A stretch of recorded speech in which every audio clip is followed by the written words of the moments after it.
अध्याय 1175 star Z दीवारों का फिर से अवलोकन। स्पीड तलवार सिद्धांत या यिन यांग तलवार सिद्धांत को सबसे शक्तिशाली स्तर तक बढ़ावा देना। फिर प्राचीन देव शक्ति को बढ़ावा देने के लिए 4 सितारा प्राचीन देव स्तर तक पहुंचे। इन 2 चरणों में से दूसरा चरण अपेक्षाकृत सरल था। बिपिन के शरीर में प्राचीन ईश्वरीय शक्ति पहले से ही एक सीमा तक पहुंच गई थी और इसे अगले स्तर तक पहुंचने में ज्यादा समय नहीं लगेगा। कुंजी उनके तलवार सिद्धांतों में सुधार का पहला कदम था। The star Z walls. Bipin की आंखें अचानक चमक उठीं। वह जानता था कि स्टार द्वीप पर 2 खजाने थे जिनमें से एक स्टार ज़ेड वॉल्स था। काफी समय पहले जब वह इस द्वीप पर फंस गया था तो उसने स्टार ज़ेड वॉल्स का ध्यानपूर्वक अध्ययन किया था। उस समय उन्होंने उसकी काफी मदद की थी। हालांकि वह उनमें वास्तविक रहस्यों का पता नहीं लगा सका क्योंकि वह बहुत कमजोर था। हालांकि अब उसकी ताकत में पहले से ही काफी सुधार हो चुका था, इसलिए वह शायद उनसे और भी चीजें सीख सकता था। वह तुरंत उस स्थान पर आया जहां स्टार ज़ेड दीवारें थीं। वह सीधे उन घनी बिंदीदार मंडपों के बीच तलवार सिद्धांत के मंडप में चला गया। जैसे ही वह मंडप में दाखिल हुआ, उसने हॉल के दोनों ओर ज़ेड दीवारें देखीं। ज़ेड दीवारों पर सजीव पैटर्न उकेरे गए थे। उनमें से प्रत्येक में एक व्यक्ति को लंबी तलवार चलाते हुए एक प्रकार की तलवारबाजी करते हुए दिखाया गया था। नग्न आंखों के लिए पैटर्न समान थे। वस्तुतः उनमें से प्रत्येक में अद्भुत तलवारबाजी थी। ज़ेड दीवारों पर कुल 16 पैटर्न थे। जब मैंने पहली बार पैटर्न पर तलवारबाजी देखी तो मुझे लगा कि वे बेहद शानदार हैं। मुझे आश्चर्य है कि अब मुझे कैसा लगेगा। बिपिन मुस्कुराए। वह तुरंत एक ज़ेड दीवार के सामने क्रॉस लेग करके बैठ गए और पहले पैटर्न का अध्ययन करना शुरू कर दिया।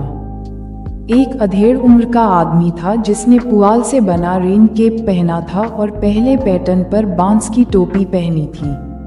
उसने एक लंबी तलवार चलाई और एक विशाल झील को आधा काट दिया। आश्चर्य की बात यह है कि हालांकि उसकी तलवार की रोशनी ने झील को 2 भागों में विभाजित कर दिया था, लेकिन झील में लहर नहीं उठी। ऐसा लग रहा था कि झील पर कोई ताकत काम नहीं कर रही है।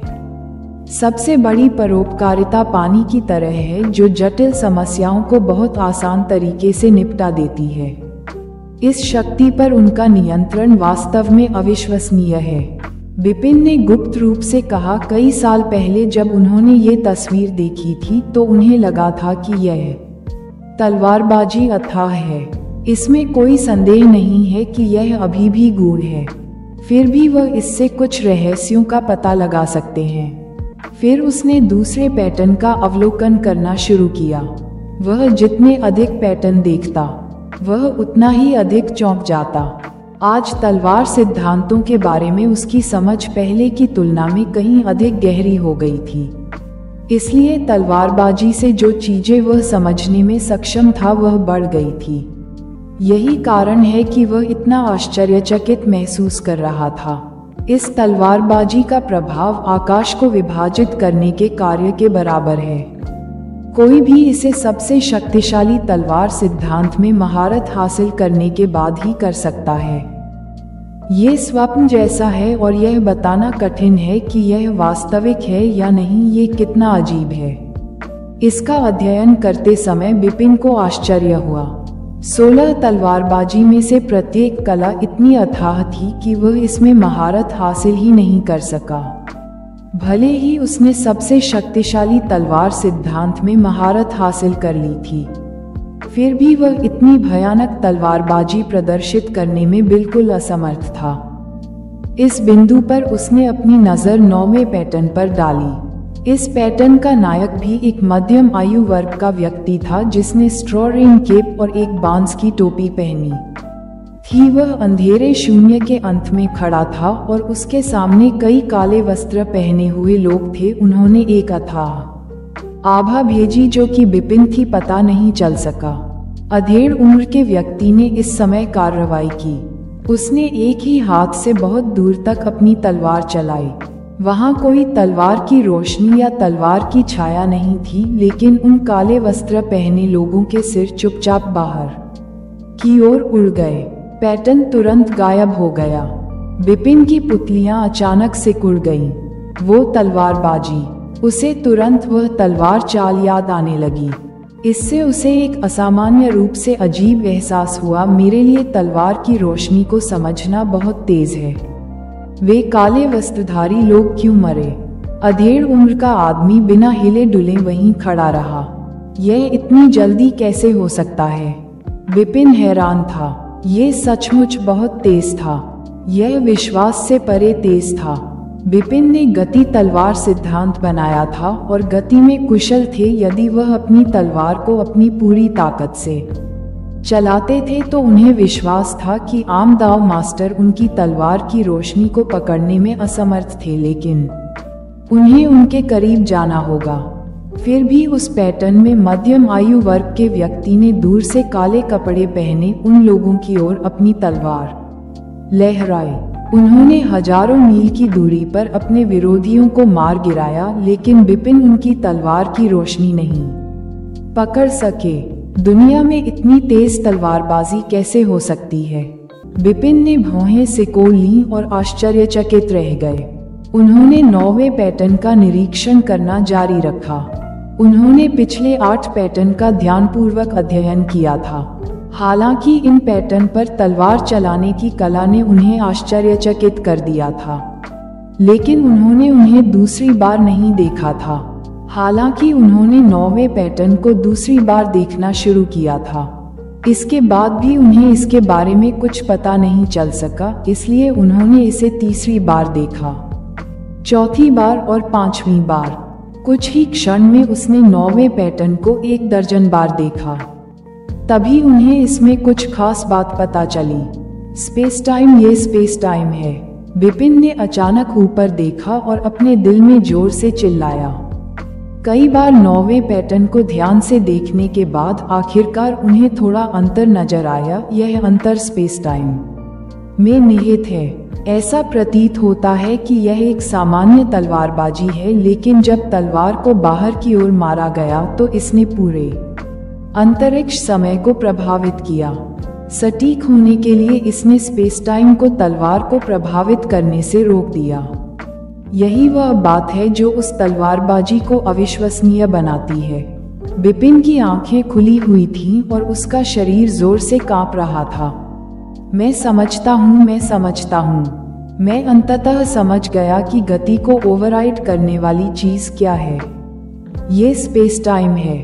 गति चाहे तेज हो या धीमी, स्पेस टाइम द्वारा प्रतिबंधित है। स्पीड तलवार सिद्धांत का उच्च स्तर स्पेस टाइम तलवार सिद्धांत होना चाहिए। ये स्पेस टाइम से बाधित नहीं है और गति को चरम तक बढ़ा सकता है। बिपिन की आंखों में उत्साह की चमक चमक उठी। उन्हें कभी समझ नहीं आया कि स्पीड स्वॉर्ड सिद्धांत केवल निर्माण स्तर पर ही क्यों था। हालांकि यह बहुत रहस्यमय था। वह नहीं जानता था कि कौन सी शक्ति गति पर हावी हो गई। फिर भी जब उन्होंने स्टार जेड वॉल पर 9वां पैटर्न देखा तो अंततः उन्हें समझ आया कि यह स्पेस टाइम था। वास्तविक पूर्ण गति तभी प्राप्त की जा सकती थी जब इसे समय और स्थान के प्रतिबंधों से छुटकारा मिल गया था। ये सबसे शक्तिशाली तलवार सिद्धांत स्पेस टाइम तलवार सिद्धांत था। अध्याय 1176। यदि कोई स्वयं को प्राथमिकता नहीं देता है तो स्वर्ग और पृथ्वी द्वारा उसकी निंदा की जाएगी। 2.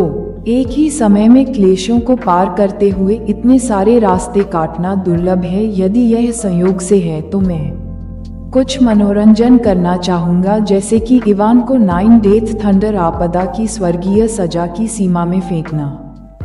विद्युत कांप उठा। यह वरिष्ठ एक राक्षस था। गहरे समुद्र की जादू निषिद्ध बाधा के तहत यदि इवान को वास्तव में आपके द्वारा स्वर्गीय दंड की सीमा में फेंक दिया जाता है तो मुझे डर है कि वह मृत्यु से नहीं बच पाएगी, उसने प्रतिध्वनित किया। भाविन ने हंसते हुए और कुछ नहीं कहा। उसके पास फ्रिंज मून इमोर्टल सिटी के सबसे बड़े भाई के साथ बकवास बात करने का समय नहीं था। भले ही उसे यह उत्तर मिल गया कि यदि वह स्वर्गीय दंड की सीमा में प्रवेश करेगा तो वह मर जाएगा, फिर भी भाविन इसे आजमाना चाहता था। आखिरकार उसे अब भी नाइट गार्जियन का वह उपकार याद है जो उसने उसे सफेद गुफा में तलवार दी थी। इसके अलावा जब उसका सामना भूत जानवर से हुआ तो हिमिंग नाइट गार्जियन समय पर पहुंचे और उसे बचा लिया। यह उपकार अभी भी उसके मन में बना हुआ था। जैसा कि कहा जाता है, कृतज्ञता का ऋण चुकाना सबसे कठिन है। इसके अलावा हालांकि वे अलग अलग पक्षों में थे, नाइट गार्जियन वास्तव में एक अच्छा इंसान था। इतने अच्छे व्यक्ति को पकड़ना और उसे सिटी लॉर्ड मेंशन से व्हाइट गुफा तक और फिर व्हाइट गुफा से डोंगटियानवांग शहर तक लगातार धोखा देना। भले ही भाविन के पास अपने कार्यों का कोई कारण हो, वह मदद नहीं कर सका लेकिन थोड़ा दोषी महसूस कर सका। इसके अलावा अब जब वह गहरे समुद्र के प्राचीन दरवाजे के सामने था तो वह उसे धक्का नहीं देना चाहता था और न ही वह वाटर घोस्ट द्वारा छोड़े गए बड़े गड्ढे में प्रवेश करना चाहता था। इसलिए यहाँ समय बर्बाद करने के बजाय वह वापस जा सकते हैं और नाइट गार्जियन पर एक नज़र डाल सकते हैं। यह उचित था कि यह काम और निजी मामला दोनों था। भाविन को लगा कि अगर उसने अभी ऐसा कोई विकल्प नहीं चुना तो भविष्य में उसे पछताना पड़ सकता है, भले ही वह बहुत देर से गया हो और नाइट गार्जियन पहले ही स्वर्गीय कष्ट में मर चुका हो। हालांकि अगर वह अभी भी अपनी हड्डियां पा सकता है, यदि अभी भी हड्डियां हैं तो भाविन ने चुपचाप आह भरी। वह जानता था कि गहरे समुद्र के नीचे पानी का दबाव कितना तेज था। तार्किक रूप से कहें तो यदि नाइट गार्जियन सचमुच मर जाता तो कोई हड्डियां भी नहीं बचती। मुझे अभी भी कुछ करना है और मुझे वापस जाना है। मेरे लिए यहीं रुको, मैं अभी वापस आऊंगा विद्युत की ओर देखते हुए भाविन ने एक पल के लिए सोचा और कहा, समझा। विद्युत ने आगे नहीं पूछा। सीनियर वाटर घोस्ट के बोलने के क्षण से ही उसने इस परिणाम के बारे में सोच लिया था। याद रखें, चाहे कुछ भी हो जाए, इस दरवाजे को मत खोलना, ये खतरनाक है। भाविन ने सोचा कि क्या विद्युत के लिए यहाँ अकेले रहना असुरक्षित होगा, इसलिए उसने उसे याद दिलाया।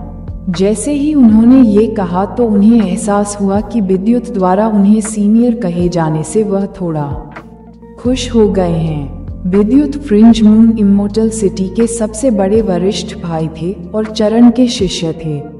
वह 9 प्रमुख तलवार तकनीकों में कुशल थे और यहाँ तक कि तलवार का ज्ञान भी जानते थे। ऐसे व्यक्ति ने अपने पूरे जीवन में महान उपलब्धियां हासिल की। भले ही रिदान अपनी कैंग गॉडहुड तलवार के साथ आया हो और उन दोनों की दोबारा मुलाकात हुई हो, यह अभी भी अज्ञात था कि विजेता कौन होगा। मैं इसे अपने दिल में याद रखूंगा। विद्युत ने अपनी सुरक्षा की परवाह किए बिना थोड़ा स्पष्ट रूप से सिर हिलाया। उन्होंने सीनियर वाटर घोस्ट पर अपनी मुट्ठी बांध ली और कहा, अपना ख्याल रखें सीनियर। वास्तव में मुझे ध्यान रखना चाहिए। भाविन हल्की हंसी के साथ सोचने से खुद को रोक नहीं सका।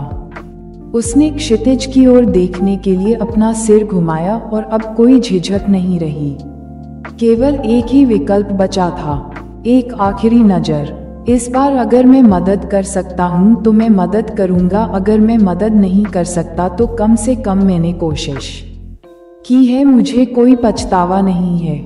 यदि नाइट गार्जियन जीवित रहने में कामयाब रहा लेकिन सचेत नहीं था तो ये जीवन रक्षक अनुग्रह पिछले सभी संबंधों को रद्द करने के लिए पर्याप्त है। हमारा भाग्य यहीं समाप्त हो जाता है। यदि हम भविष्य में दोबारा मिलते हैं तो हमें पीछे हटने की कोई आवश्यकता नहीं है।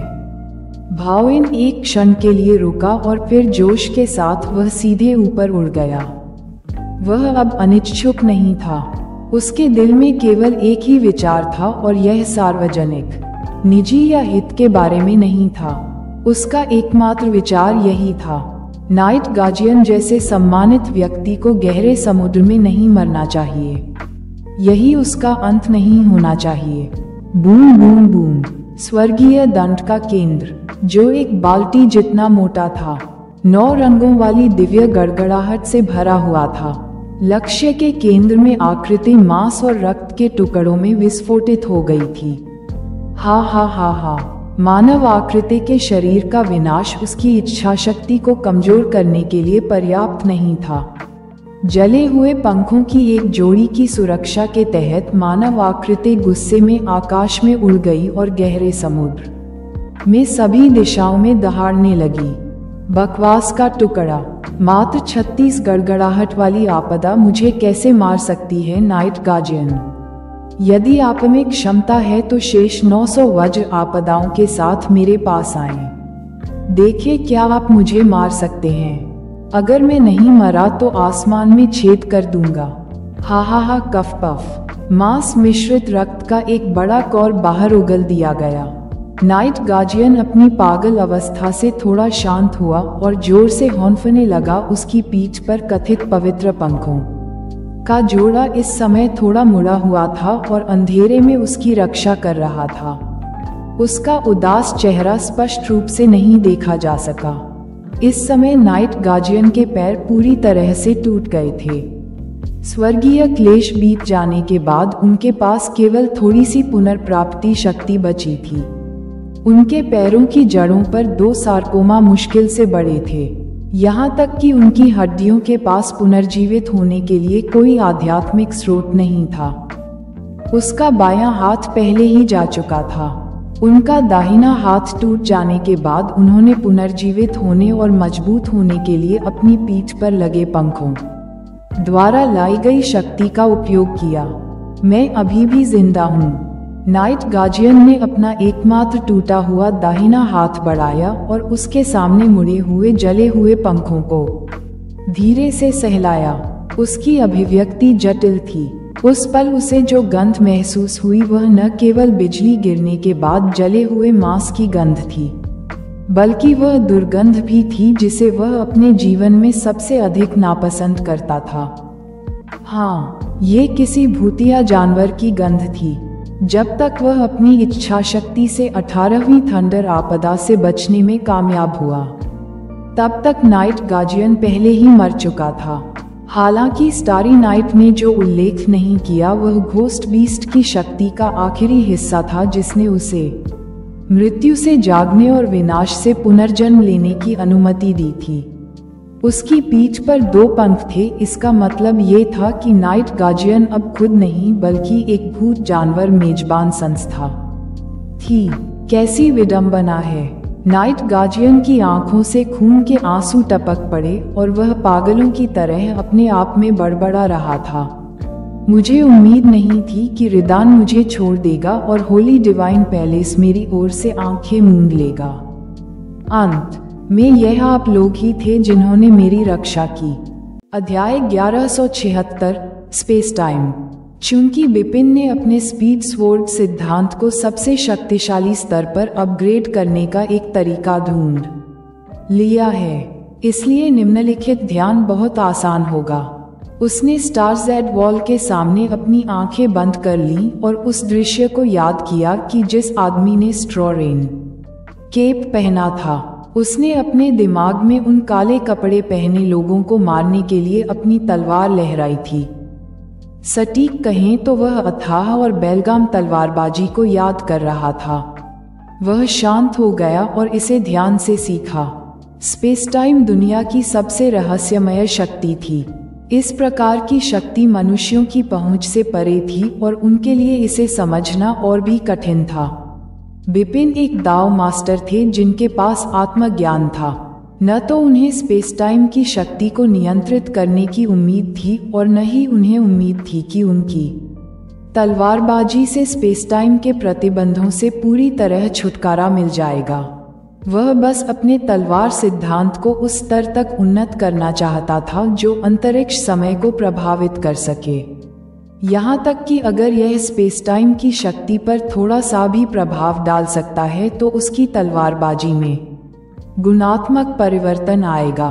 यही स्पेस टाइम तलवार सिद्धांत था जिसका उसने अनुसरण किया था।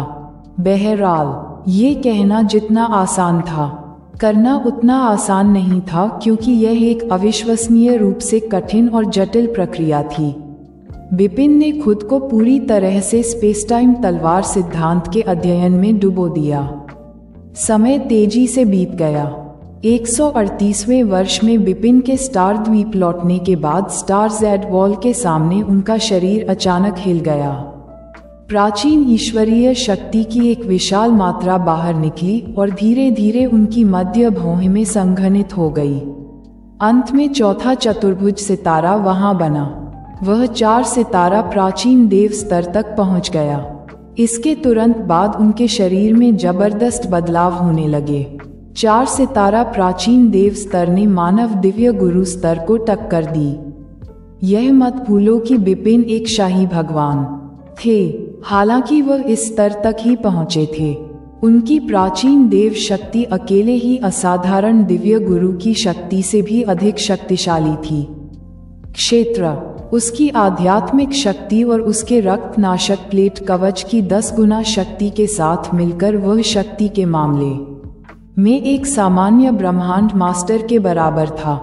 पहले वह इस पहलू में यूनिवर्स मास्टर्स से बहुत हीन था और केवल कुछ गुप्त कौशल खजाने और दाव की शक्ति पर भरोसा करके उनके बीच की खाई को पाट सकता था।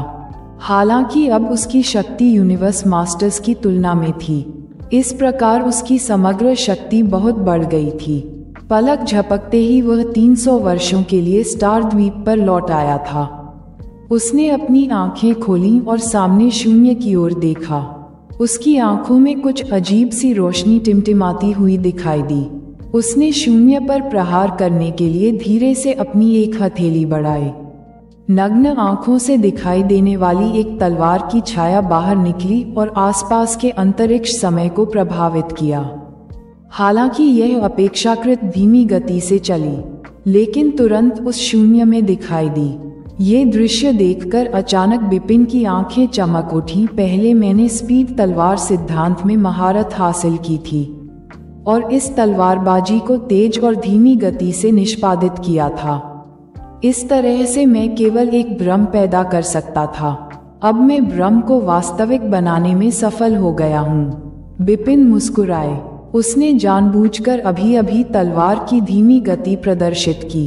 एक बार जब इसने स्पेस टाइम को प्रभावित किया और तलवार चलाने की कला पर स्पेस टाइम द्वारा लगाए गए प्रतिबंधों को थोड़ा कम कर दिया, तो तलवार 10 गुना तेजी से चल सकती थी।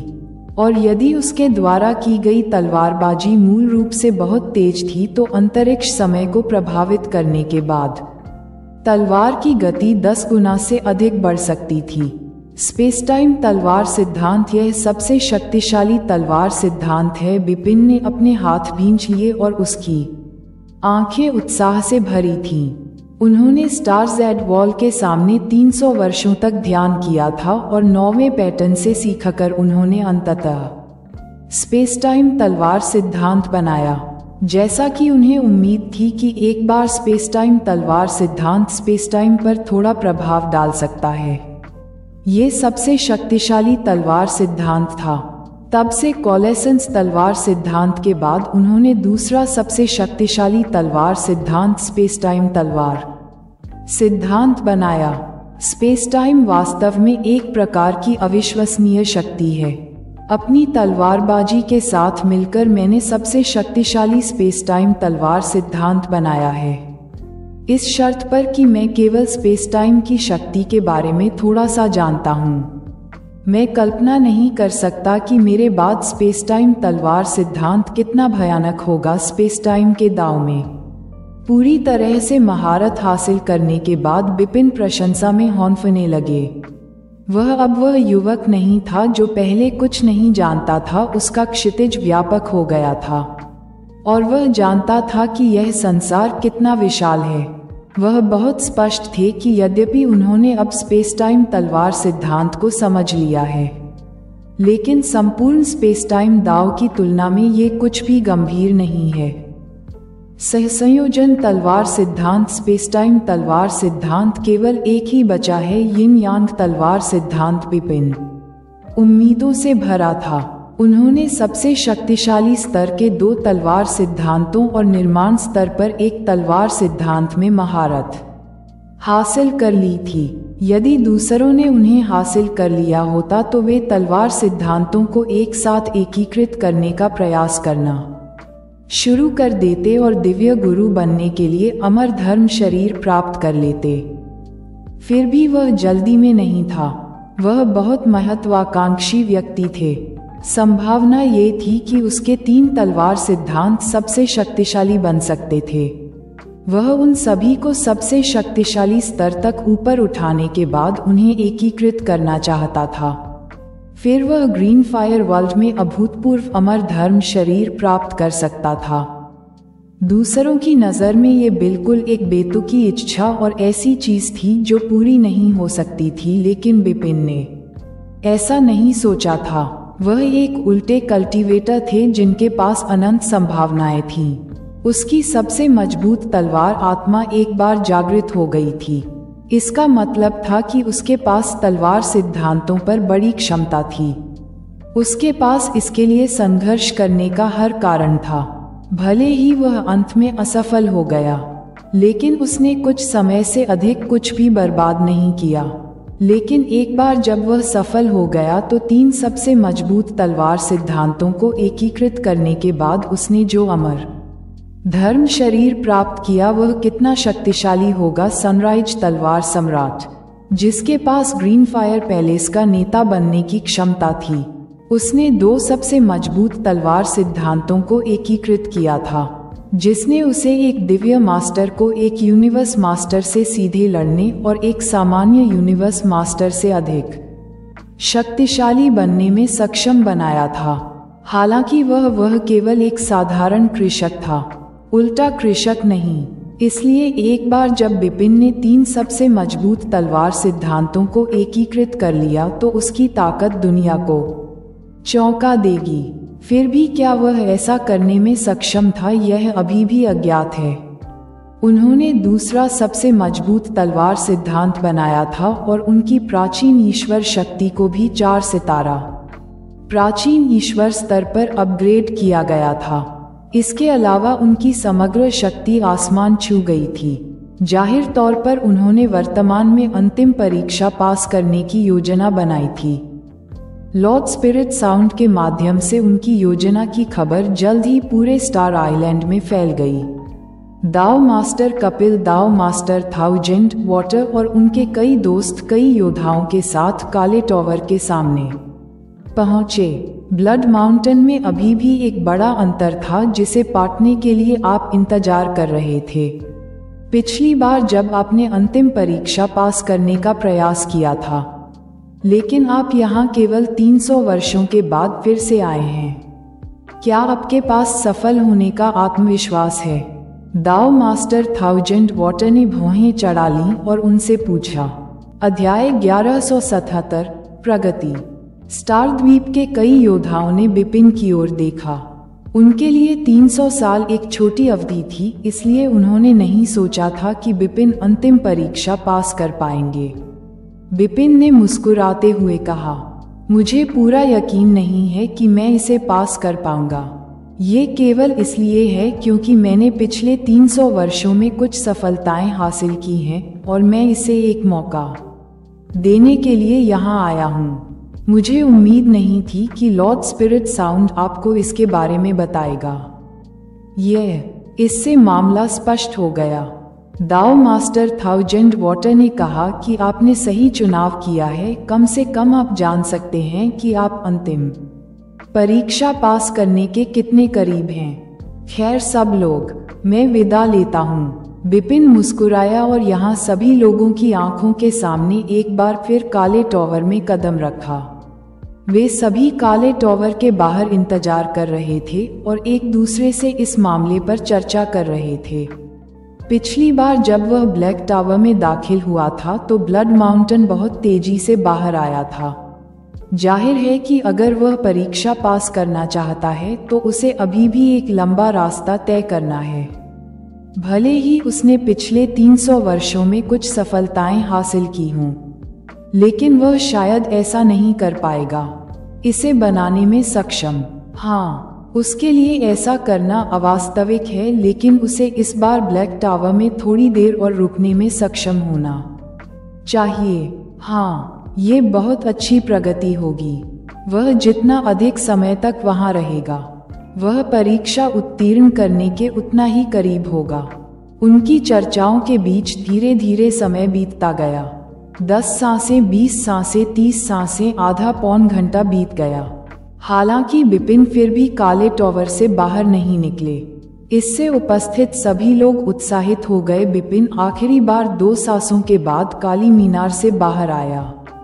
वह जितना अधिक समय तक वहां रहेगा, उतनी ही अधिक संभावना होगी कि वह परीक्षा पास कर लेगा। दाव मास्टर 1000 वाटर ने अपने हाथ भींच लिए थे और उसकी आंखें उत्साह से जल रही थीं। आधा पौना घंटा और बीत गया। अब तक 1.25 घंटा बीत चुका था। इस समय बिपिन धीरे धीरे काले टावर से बाहर चला गया। रक्त पर्वत, रक्त पर्वत।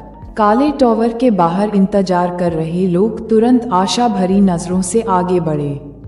क्षमा करें, मैंने आपको फिर से निराश कर दिया।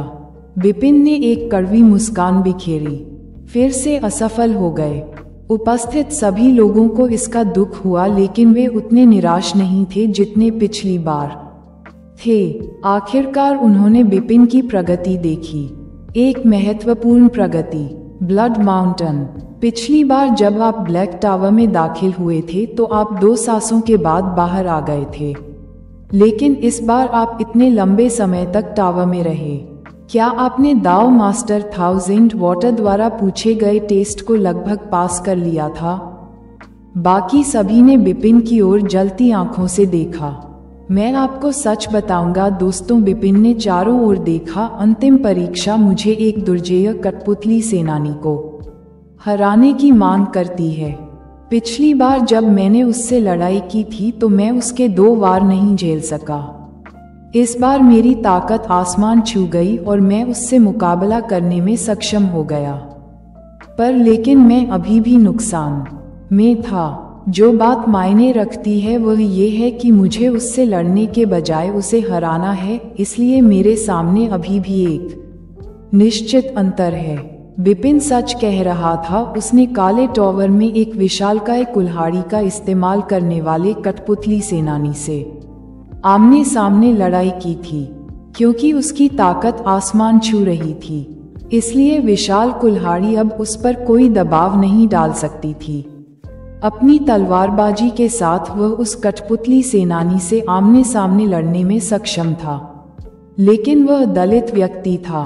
भीषण युद्ध के बाद उसे पता चल गया कि वह परीक्षा पास नहीं कर पाएगा, इसलिए वह काली मीनार से बाहर आ गया। उनकी बातें सुनकर उपस्थित लोगों की आंखें चमक उठीं। पिछली बार वह 2 प्रहारों का विरोध करने में असमर्थ था, लेकिन इस बार जब उसने कठपुतली सेनानी से सीधा मुकाबला किया तो वह नुकसान में था। वह पिछले 300 वर्षों में इतनी प्रगति कैसे हासिल कर सका? हाँ, अगर उसे और 300 साल दिए गए तो शायद कठपुतली सेनानी ही दलित होगा। यदि वह इसी गति से प्रगति करता है तो वह निश्चित रूप से अंतिम परीक्षा उत्तीर्ण कर सकता है। स्टार द्वीप के योद्धा इससे बहुत रोमांचित थे। यदि उन्होंने बिपिन पर आशा की केवल एक किरण देखी थी तो वह अब उनकी सर्वोत्तम आशा का प्रतिनिधित्व कर रहे थे। उन्होंने असंभव को संभव कर दिखाया। खैर, सब लोग चलें। दाव मास्टर 1000 वाटर ने अपना हाथ लहराया और कहा कि ब्लड माउंटेन बस खेती करते रहो। यदि आप परीक्षा पास कर सकते हैं तो ठीक है। त्वरित सफलता और तुरंत लाभ के लिए उत्सुक न हों। यदि आपको अधिक समय की आवश्यकता हो तो भी हम आपका इंतजार कर सकते हैं। अपनी बात खत्म करने के बाद दाव मास्टर 1000 वाटर और अन्य लोग चले गए।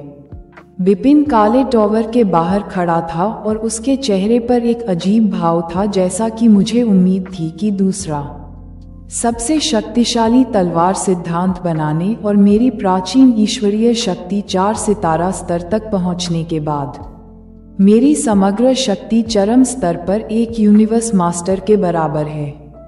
हालांकि अंतिम परीक्षण में कठपुतली सेनानी के पास वास्तविक लड़ाई है, एक यूनिवर्स मास्टर की ताकत चरम स्तर पर है और वह मुझसे भी अधिक शक्तिशाली है।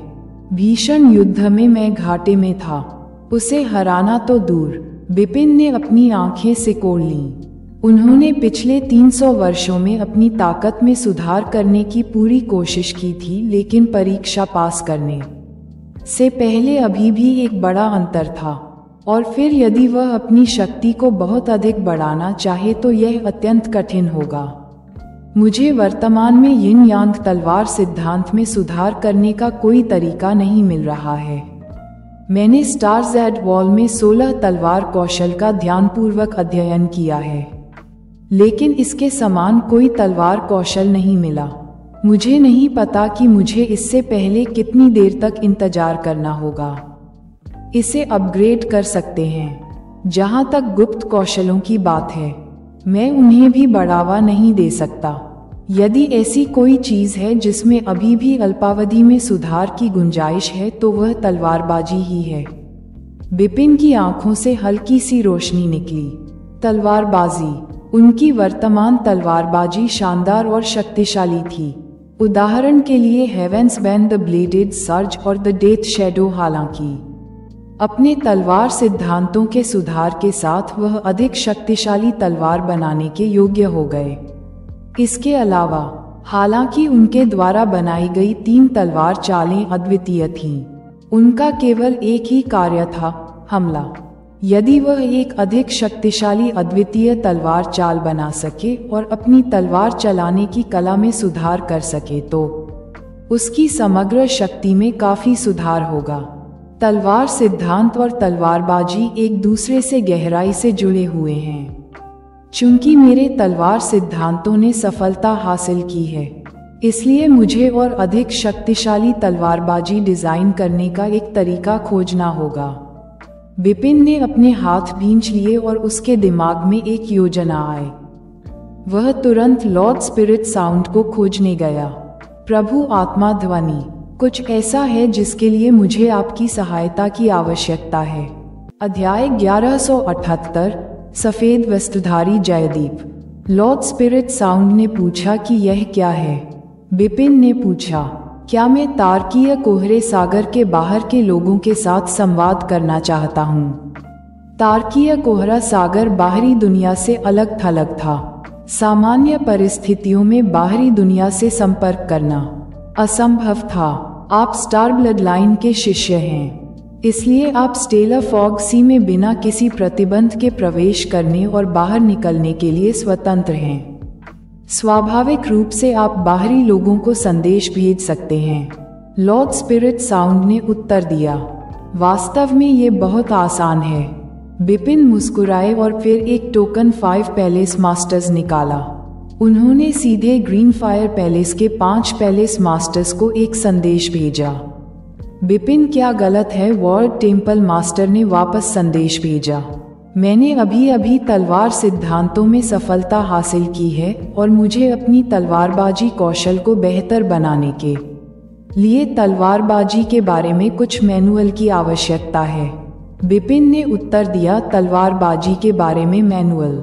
शून्य मंदिर मास्टर ने मुस्कुराते हुए कहा, ये सरल है। हमारा महल 40 मिलियन वर्षों से इस युद्ध के मैदान पर स्थापित किया गया है, इसलिए फायर पॉइंट एक्सचेंज कार्यालय में ऐसे बहुत सारे मैनुअल और कुछ मिरर छवियां हैं जो तलवार में विशेषज्ञता रखने वाले विशेषज्ञों द्वारा छोड़ी गई हैं। जब उन्होंने तलवारबाजी का प्रदर्शन किया तो सिद्धांत, चूंकि आपको उनकी आवश्यकता है, इसलिए मैं आपके लिए कुछ सिद्धांत सुलझाऊंगा। बिपिन ने पूछा, कितने फायर पॉइंट? फायर पॉइंट्स की कोई आवश्यकता नहीं है। शून्य मंदिर मास्टर ने कहा कि ग्रीन फायर पैलेस में पैलेस मास्टर्स को विशेष विशेषाधिकार प्राप्त थे। साधारण दिव्य मास्टर्स को फायर पॉइंट एक्सचेंज ऑफिस में फायर पॉइंट्स के साथ खजाने का आदान प्रदान करने की आवश्यकता होती है, लेकिन पैलेस मास्टर्स के रूप में हम उन्हें तब तक ले सकते हैं जब तक हमें आवश्यकता हो। जिन चीज़ों की हमें ज़रूरत नहीं है उन्हें भी वहां रख सकते हैं। आप पहले से ही पैलेस मास्टर्स में से एक हैं। हालांकि हमने इस खबर की घोषणा नहीं की है। आप निश्चित रूप से खजाने को सीधे फायर पॉइंट एक्सचेंज कार्यालय में ले जा सकते हैं। सच में विपिन असहाय होकर मुस्कुराया। इस मामले में शून्य मंदिर मास्टर, मुझ पर यह उपकार करने के लिए धन्यवाद। कुछ नहीं, मुझे बताओ कि तुम अभी कहाँ हो और मैं उन्हें कुछ दिनों में व्यक्तिगत रूप से तुम्हारे पास भेजूंगा, शून्य मंदिर मास्टर ने कहा। 3 दिन बाद वार्ड टेम्पल मास्टर ने पहले ही मैनुअल को छांट लिया था और उन्हें विपिन को भेज दिया था। विपिन के लिए तारकीय कोहरे सागर पर उनसे मिलना असंभव था, इसलिए वे शून्य मंदिर की एक शाखा में एक दूसरे से मिले। विपिन, मैंने बस ये सब यूं ही चुन लिया है। यदि आपको और अधिक की आवश्यकता है तो अभी भी ऐसे बहुत सारे मैनुअल हैं। वार्ड टेम्पल मास्टर ने कहा। बहुत हो गया। विपिन लगातार अपना सिर हिलाता रहा और चौंक गया। वार्ड टेम्पल मास्टर ने उनके लिए बहुत सारे मैनुअल का चयन किया था, जिसमें कई चित्र भी शामिल थे, जिन पर तलवार सिद्धांतों में विशेषज्ञता रखने वाले विशेषज्ञों ने तलवारबाजी का प्रदर्शन किया था। यदि वह उनका एक एक करके अध्ययन करता तो उसे हजारों वर्ष या उससे भी अधिक समय लग जाता। वे सभी तलवार सिद्धांतों के बारे में उच्च श्रेणी के मैनुअल थे और उसके लिए पर्याप्त थे। शून्य मंदिर मास्टर विपिन से विदाई लेने के बाद फिर से स्टार द्वीप लौट आए। वह गुप्त कक्ष में पालथी मारकर बैठ गए और इन पुस्तिकाओं के अध्ययन में डूब गए। पलक झपकते ही 3 साल बीत गए। विपिन ने अचानक अपनी आंखें खोलीं और अपनी भौहें हल्की सी सिकोड़ लीं। हालांकि इन मैनुअल और मिरर इमेजेज ने मुझे बहुत प्रेरित किया और तलवारबाजी के बारे में मेरी समझ में सुधार किया, लेकिन मेरे पास अभी भी अभ्यास की कमी है। अगर मैं अधिक शक्तिशाली तलवारबाजी बनाना चाहता हूँ तो मुझे निश्चित रूप से खुद को भयंकर लड़ाई और समय के साथ संयमित करने की जरूरत है। विपिन ने अपनी मुट्ठियां भींच लीं और उसका शरीर अचानक चौंक गया। झपट्टा मारना। उसके बगल में एक और मूल शरीर दिखाई दिया। जब जिन साम्राज्य के 4 राजाओं ने उसका पीछा किया और असहाय होकर चिलीविंड घाटी में प्रवेश किया तो यह मूल शरीर नष्ट हो गया। हालांकि उन्होंने सैकड़ों वर्षों के बाद इसकी मरम्मत की, मेरा पहला मूल शरीर सिर्फ इन मैनुअल और मिरर इमेज पर ध्यान देने के लिए यहाँ रहता है और मेरा दूसरा मूल शरीर लड़ाइयों के माध्यम से अपनी तलवारबाजी को नियंत्रित करने के लिए बाहरी दुनिया में भी जा सकता है। विपिन ने अपना मन बना लिया है। जाना। विपिन की दूसरी ओरिजिनल बॉडी ने तुरंत स्टार आइलैंड छोड़ दिया। उनका दूसरा मूल शरीर एक सफेद लुटे हुए अधेड़ उम्र के व्यक्ति में बदल गया, जो शून्य महाद्वीप पर चलता था और जानबूझकर शाश्वत क्षेत्र में अपनी आभा को दबाता था। वह एक ही तलवार से दुनिया भर में घूमता था। आकाशीय तलवार संप्रदाय शून्य महाद्वीप पर प्रथम श्रेणी की सेना थी। इसकी शून्य महाद्वीप पर गहरी नींव थी और यह सैकड़ों हजारों वर्षों से अस्तित्व में था। यह अपनी तलवारबाजी के लिए प्रसिद्ध था। इस संप्रदाय के अनगिनत योद्धा सैकड़ों हजारों वर्षों से तलवारबाजी पर कड़ी मेहनत कर रहे थे। इस संप्रदाय में 9 स्तरित तलवार टॉवर पूरे शून्य महाद्वीप में बहुत प्रसिद्ध था। ये तलवार सिद्धांतों की खेती करने वाले लोगों के लिए एक खेती अभयारण्य था। एक दिन एक सफेद वस्त्रधारी अधेड़ उम्र का व्यक्ति अपनी पीठ के पीछे एक लंबी तलवार लेकर दिव्य तलवार संप्रदाय में आया। मेरा नाम जयदीप है। मैंने सुना है कि दिव्य तलवार संप्रदाय की तलवारबाजी असाधारण है, इसलिए मैं विशेष रूप से यहाँ आता हूँ। सफेद वस्त्र पहने मध्यम आयु वर्ग के व्यक्ति जयदीप ने विनम्रता से कहा, हमारा संप्रदाय हमेशा उन साधकों को सुविधा देता है जो तलवार सिद्धांतों में माहिर हैं। चूंकि आप एक तलवार कृषक हैं, कृपया पहले हमारे स्वॉर्डस्टोन फॉर्मेशन से गुजरें। उसके बाद हम आपको एक अतिथि के रूप में मानेंगे और आपको स्वॉर्ड टॉवर की पहली 6 मंजिलों में प्रवेश करने की अनुमति होगी, दिव्य तलवार संप्रदाय के बुजुर्ग ने कहा। कृपया मेरे लिए मार्ग प्रशस्त करें। इसके बाद एल्डर जयदीप दिव्य तलवार संप्रदाय में चले गए। उसी दिन वह आसानी से स्वॉर्डस्टोन फॉर्मेशन से गुजरे और फिर इस संप्रदाय में रहने लगे। वह केवल 1 वर्ष के लिए वहां रुके थे, लेकिन इस अवधि के भीतर उन्होंने इस संप्रदाय के शीर्ष 10 मेहमानों और इसके 6 बुजुर्गों के साथ साथ एक उप संप्रदाय मास्टर को लगातार चुनौती दी थी। 6 बुजुर्ग और वह वाइस संप्रदाय मास्टर सभी दाव मास्टर थे। जयदीप ने शुरू से अंत तक उन्हें चुनौती देने के लिए केवल एक शाश्वत क्षेत्र विशेषज्ञ की शक्ति का उपयोग किया, लेकिन वे सभी उससे हार गए। आधे साल बाद ये सफेद लबादा पहने अधेड़ उम्र का आदमी एक ऊंचे महल में आया। मैं जयदीप हूँ। मैंने सुना है कि दाव मास्टर दीपांशु की तलवार सिद्धांतों पर खेती उत्कृष्ट है और आपकी तलवारबाजी उत्कृष्ट है, इसलिए मैं सलाह मांगने के लिए यहाँ आया हूँ। सफेद वस्त्र पहने मध्यम आयु वर्ग का व्यक्ति अभी भी विनम्र था। एक शाश्वत क्षेत्र के नौसिखिया, तुम्हारी मुझे चुनौती देने की हिम्मत कैसे हुई? तुम अपनी कब्र खोद रहे हो। दाव मास्टर दीपांशु गुस्से में थे और जयदीप ने सीधे कार्रवाई की। फिर भी उन्होंने एक शाश्वत क्षेत्र विशेषज्ञ की ताकत के साथ उनसे मुकाबला किया। हालांकि अंत में वह हार गए, लेकिन वह संयम के साथ लड़ाई से हट गए। बर्फ से ढके एक अंतहीन पहाड़ पर एक शीर्ष रैंक 3 दाव मास्टर रहते थे जो तलवार सिद्धांतों में भी कुशल थे। सफेद लबादा पहने अधेड़ उम्र का जयदीप भी इस दाव मास्टर को ढूंढने गया था। बिपिन के पास 2 मूल शरीर थे। उनका पहला मूल शरीर स्टार द्वीप पर ध्यान लगाने और तलवार सिद्धांतों और अन्य विशेषज्ञों द्वारा छोड़ी गई ऐसी मिरर छवियों के बारे में मैनुअल का अध्ययन करने के लिए रुका था। दूसरा मूल शरीर शाश्वत क्षेत्र में एक मध्यम आयु वर्ग के व्यक्ति में परिवर्तित हो गया, जिसने जयदीप को दुनिया भर में यात्रा करने और तलवार सिद्धांतों में विशेषज्ञता रखने वाले विशेषज्ञों को चुनौती देने के लिए नामित किया। अध्याय 1179 1500 वर्ष। धीरे धीरे समय बीतता गया, लेकिन पलक झपकते ही बिपिन ने 1500 साल तक गुप्त कक्ष में पढ़ाई कर ली।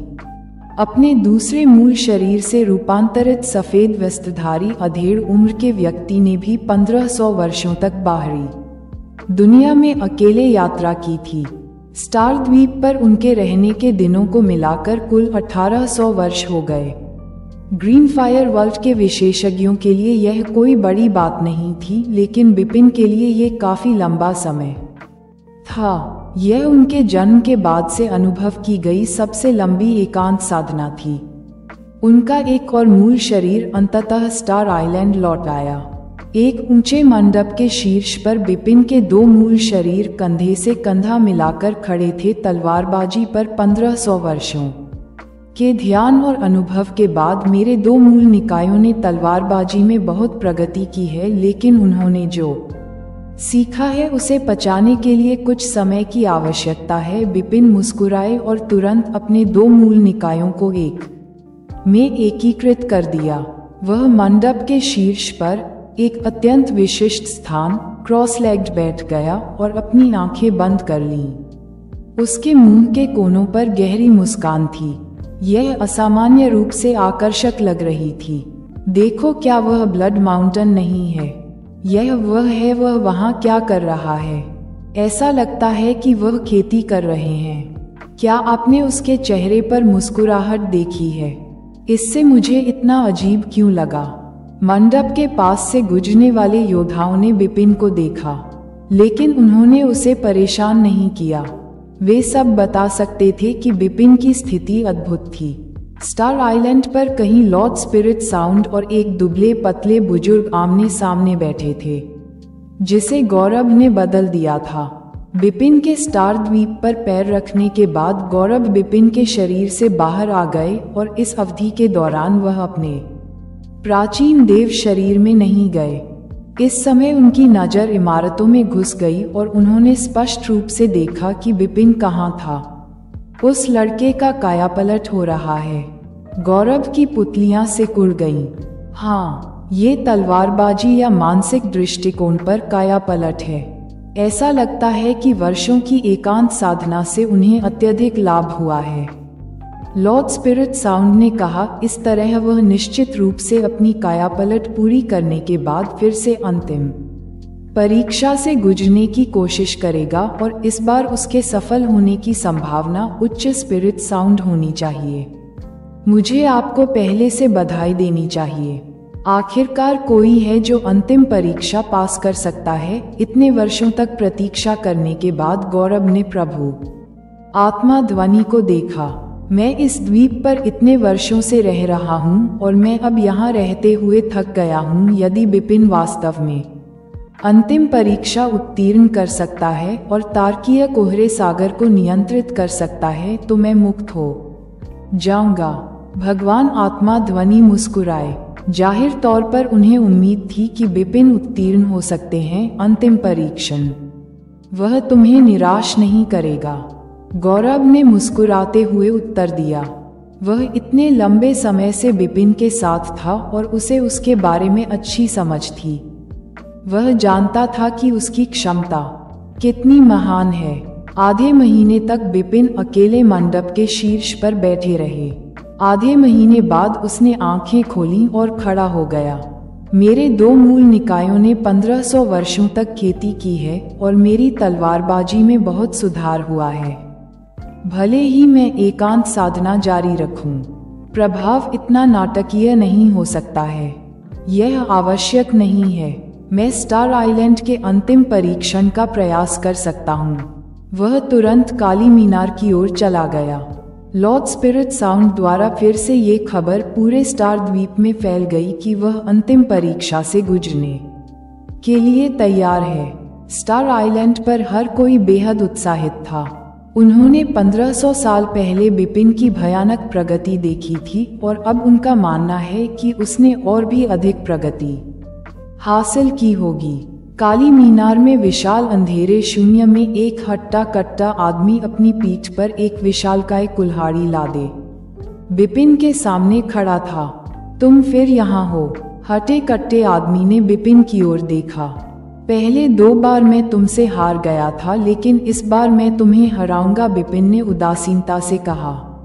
ओह, आप काफी आश्वस्त हैं। उस मोटे आदमी के चेहरे पर एक अजीब भाव था। हालांकि वह एक कठपुतली योद्धा था, उसके पास बुद्धिमत्ता थी। वह बता सकता था कि अब उसके सामने वाले बिपिन और 1500 साल पहले वाले बिपिन के बीच बहुत अंतर था। चलो शुरू करो, हटे कट्टे आदमी ने बिना कोई बकवास किए काम किया। जैसे ही विशाल कुल्हाड़ी उसके हाथ में आए, वह आगे बढ़ गया। बूम! उसके पैर के पास का काला शून्य तुरंत टूट गया।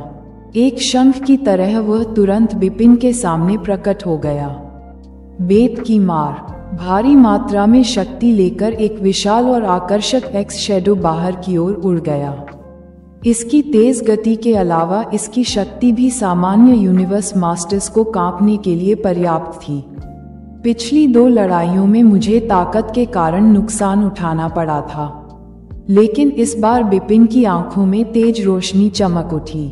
जैसे ही उसने देखा कि एक मोटा आदमी विशाल कुल्हाड़ी को अपनी ओर ले जा रहा है, उसने ब्लड माउंटेन तलवार को कसकर पकड़ लिया और ताकत की लहरें तलवार में समा गईं। ब्लड माउंटेन तलवार कांप उठी और अचानक बाहर की ओर कट गई। स्वर्ग का अभिशाप! बिपिन ने दहाड़ मारी। ये स्वर्ग का अभिशाप था। 1500 वर्षों के अध्ययन और सुधार के बाद अब ये पहले वाला कमजोर तलवार आंदोलन नहीं रहा। तलवार की रोशनी चमक उठी। यद्यपि तलवार का यह आंदोलन पहले शक्तिशाली था, लेकिन ये सारी शक्ति को एक स्थान पर एकत्रित करने और एक पल में सारी शक्ति को मुक्त करने में विफल रहा। हालांकि यह इतना शक्तिशाली प्रतीत नहीं होता था। वास्तव में इसने एक ही स्थान पर भारी मात्रा में शक्ति एकत्र कर ली थी और सब कुछ नष्ट कर सकता था। बूम! एक तेज धमाके की आवाज सुनाई दी और बिपिन रुक गया और उस मोटे आदमी की विशाल कुल्हाड़ी उसके प्रभाव से पीछे की ओर चली गई। बिपिन उदासीनता से मुस्कुराया और उसकी लंबी तलवार तीव्र गति से उसके हाथ से छूट गई। एक ठंडी तलवार की रोशनी उसके हाथ से छूटते ही हिल गई और आसपास के अंतरिक्ष समय को प्रभावित कर दिया। वह 1 सेकंड में ही उस मोटे आदमी के सामने आ गई। मोटे आदमी ने अपना बड़ा हाथ लहराया और उसे आसानी से चकनाचूर कर दिया। उज्ज्वल चंद्रमा। बिपिन की आंखें ब्लेड की तरह तेज लग रही थीं। उसने अपनी कलाई हिलाई और ब्लड माउंटेन तलवार काट ली। मोटे आदमी के सामने एक विशाल चमकीला चंद्रमा उभर आया। हटे कट्टे आदमी ने एक कदम आगे बढ़ाया और अपने दोनों हाथों से पकड़ी हुई कुल्हाड़ी पर प्रहार किया। जैसे ही विशाल कुल्हाड़ी ने चमकीले चंद्रमा पर प्रहार किया, चमकीला चंद्रमा टूटकर गिर गया और कई तलवारों की रोशनियां बन गईं जो उस हटे कट्टे आदमी की ओर बढ़ रही थीं। उसी समय बिपिन की ब्लड माउंटेन तलवार एक विशाल काले ड्रैगन में बदल गई। अध्याय 1180। तलवारबाजी का नाम डॉनलाइट है। यिन ड्रैगन पावर। बिपिन ने एक ठंडी खर्राटे भरी और ब्लड माउंटेन तलवार द्वारा रूपांतरित काला ड्रैगन तुरंत दहाड़ता हुआ बाहर निकल गया। जैसे ही उस तगड़े आदमी ने आकाश में फैली तलवार की रोशनी को बंद किया, तभी काले अजगर ने उस पर धावा बोल दिया, मेरे रास्ते से हट जाओ। हट्टा कट्टा आदमी चिल्लाया और उसने अपने हाथों में पकड़ी विशाल कुल्हाड़ी को फ्लैश की तरह तेजी से काट दिया। विशाल और शक्तिशाली कुल्हाड़ी की छाया ने सीधे काले अजगर को फाड़ दिया। हालांकि इस अजगर में एक शक्ति छिपी हुई थी। यह अचानक बाहर निकल गई और भारी आदमी को कई कदम पीछे की ओर ले जाना पड़ा। इसी समय बिपिन अजीब ढंग से आगे बढ़ा और उस मोटे आदमी की ओर देखने लगा। अचानक एक भयंकर हवा चली। अशांति का मंत्र। बिपिन ने लगातार अपनी तलवार चलाई। आंधी के साथ तलवार की परछाइयों ने एक वास्तविक तूफान का रूप ले लिया, जिसने उस मोटे आदमी को पूरी तरह से ढक दिया। अनगिनत तलवार की परछाइयों ने उस मोटे आदमी पर जमकर हमला किया। तलवार की सभी परछाइयों ने स्पेस टाइम को प्रभावित किया और इस तरह अविश्वसनीय रूप से तेज थी। उस हटे कट्टे आदमी ने भी अपनी विशालकाय कुल्हाड़ी से तलवार की छाया से बचने की पूरी कोशिश की। बजना बजना बजना बजना, टकराने की आवाजें लगातार सुनाई दे रही थीं। तगड़ा आदमी तलवार की छाया के तूफान में फंस गया था और बहुत बुरा लग रहा था। अचानक बिपिन तूफान से बाहर निकला और उसकी आंखों में तेज रोशनी चमक उठी। ट्रिपल लहरें स्विश स्विश स्विश। पलक झपकते ही बिपिन के हाथ से लगातार 3 तलवारों की परछाइयां छूट गईं। हालांकि वे केवल 3 तलवारों की परछाइयां थीं। जब वे एक साथ मिल गईं तो वे एक के बाद एक आगे बढ़ती हुई 3 लहरों की तरह थीं। हटे कट्टे आदमी ने तुरंत उनका विरोध किया। चूहा ए तात, चूहा ए तात, चूहा ए तात। जैसे ही 3 गहरी आवाजें गूंजी, वह मोटा आदमी 3 कदम पीछे चला गया। हर कदम 10,000 मील की दूरी पर था और उसने अपने नीचे के शून्य को तोड़ दिया। जब उस मोटे आदमी ने अपना संतुलन वापस पा लिया तो उसने फिर से बिपिन की ओर देखा। हालांकि वह अभी भी उदासीन दिख रहा था, लेकिन उसकी आंखों में भय का एक निशान था। थोड़े समय तक उससे लड़ने के बाद वह बिपिन की शक्ति का पता लगाने में सक्षम हो गया। हालांकि यह 1500 साल पहले की तुलना में बहुत बेहतर नहीं था, लेकिन उसने तलवारबाजी में बहुत प्रगति की थी। ये बहुत बड़ा अंतर था। खुद बिपिन भी हैरान रह गए। ऐसा लगता है कि मैंने इस कठपुतली फाइटर को कम आंका है, जिसकी बिपिन ने गुप्त रूप से प्रशंसा की है। मैंने पिछले कुछ वर्षों में बनाई गई तलवारबाजी का प्रदर्शन किया है, हालांकि मैंने बमुश्किल बढ़त हासिल की है। बिपिन ने उसी क्षण बहुत सारी तलवारबाजी की। ये सभी इन वर्षों में स्वयं द्वारा बनाए गए थे। उनमें से हेवंस बैन यिन ड्रैगन पावर और स्पेल ऑफ डिस्टर्बेंस ने मूल आधार से पर्याप्त सुधार हासिल किया। यिन ड्रैगन पावर ब्लेडेड सर्च का उन्नत संस्करण था। इसमें छिपी हुई शक्ति की 1 से अधिक तरंगें थीं और यह कहीं अधिक शक्तिशाली थी। इसी तरह डिस्टर्बेंस का जादू डेथ शैडो का उन्नत संस्करण था और डेथ शैडो से भी तेज था। इसने किसानों को एक बार में सैकड़ों बार तलवार से वार करने में सक्षम बनाया। हर बार तलवार स्पेस टाइम को प्रभावित करती थी और इसमें भयानक सोल अटैक पावर होती थी। बहरहाल वह हट्टा कट्टा आदमी इस झटके को भी झेलने में कामयाब रहा। ब्राइट मून और ट्रिपल वेव्स तलवारबाजी थी जो उन्होंने हाल ही में बनाई थी। वे भी शानदार थीं। उस हटे कट्टे आदमी ने आश्चर्य से बिपिन की ओर देखा। आपकी तलवारबाजी पहले से कहीं बेहतर है।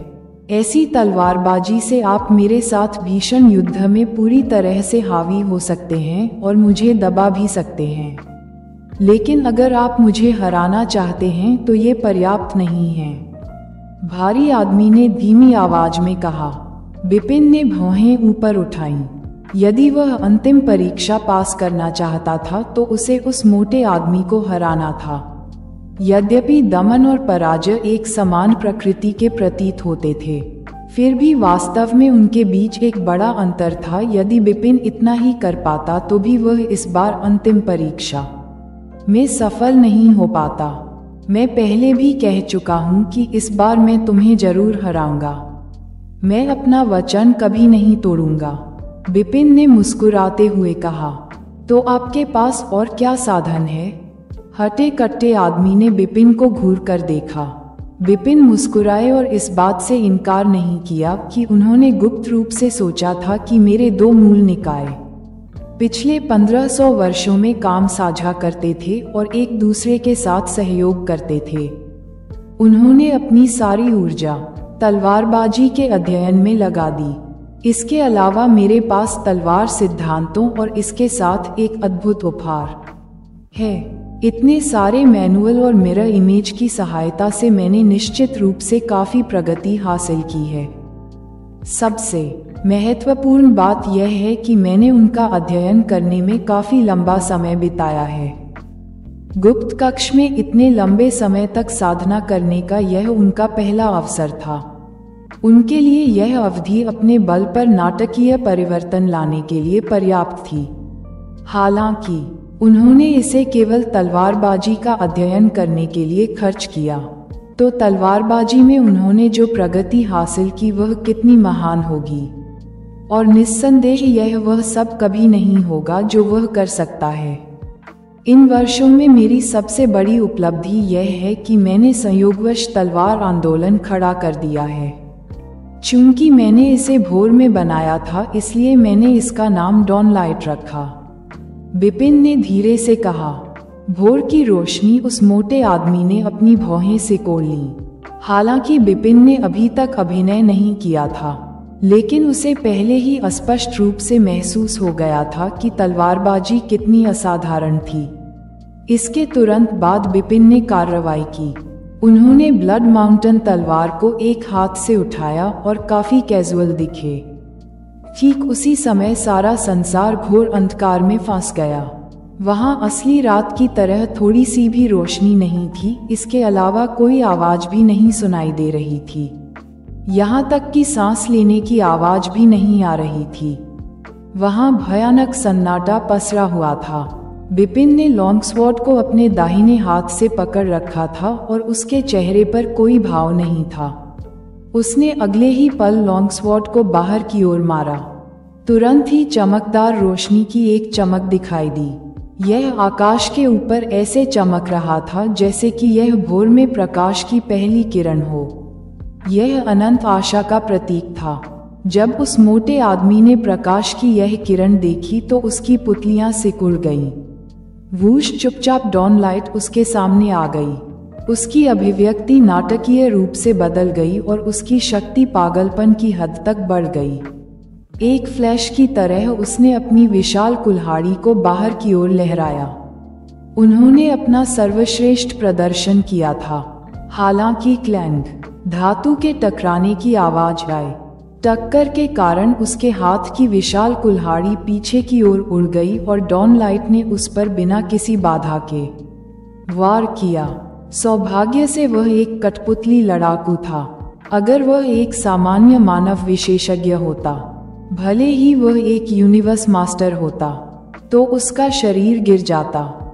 इस प्रभाव के तहत अलग बूम, भोर की रोशनी हवा के झोंकों के साथ पागलों की तरह चारों ओर घूम गई। अंधेरा शून्य काफी लंबे समय के बाद आखिरकार शांत हो गया।